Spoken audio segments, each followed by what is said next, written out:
Hi, இந்த video எதுக்கு அப்படின்னா நம்ம ட்ரையாங்கிள் ஷேப்பில் இருக்கிற ஆரி ஃப்ரேம் பற்றி தான் நான் சொல்ல போகிறேன்.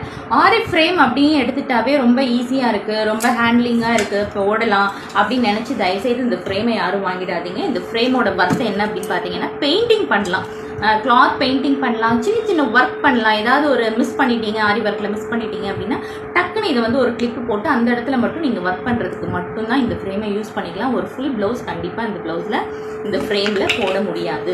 ஏன் அப்படின்னா அந்த ஃப்ரேம் வந்து லூஸ் கொடுத்துருது. நடுவில் வந்து எவ்வளோதான் நீங்கள் வந்து டைட் பண்ணாலும் அந்த கிளிப்பு என்ன ஆகிடுது அப்படின்னா முகத்தில் அடிச்சிருது. ரெண்டாவது இந்த இடத்துல வந்து நடுவில் வந்து உங்களுக்கு நிறைய லூஸ் கொடுக்குது. எவ்வளோ டைட் பண்ணிகிட்டே இருந்தாலும் வந்து எப்படி சொல்கிறதுனா டைட் பண்ணி காட்டுற மாதிரி தான் இருக்குது, கட்டுற மாதிரி இருக்குது. நீங்கள் அடுத்து ஊசி வச்சு நீங்கள் போடுறதுக்கப்புறம் உங்களுக்கு வந்து லூஸ் கொடுத்துருது. இந்த ஃப்ரேமோட யூசேஜ் அப்படின்னு பார்த்தீங்கன்னா ஒன்லி பெயிண்டிங் பண்ணலாம், சின்ன சின்ன ஒர்க் பண்ணலாம், ஹெவி ப்ளவுஸ் வந்து போட முடியாது. இந்த வீடியோ வந்து இந்த ஃப்ரேமுக்காக தான். ரெண்டாவது ஹைட் வைஸும் வந்து பார்த்தீங்கன்னா கண்டிப்பாக ஷோல்டர் பெயின், நெக் பெயின் கண்டிப்பாக அந்த ஃப்ரேமை யூஸ் பண்ணால் வரும். ஏன்னா அந்தளவுக்கு தான் ஹைட் வைஸும் ரொம்ப கம்மியாக இருக்குது. பார்த்துட்டு இந்த ஃப்ரேம் வந்து உங்களுக்கு வாங்கிக்கலாம். சரிங்களா?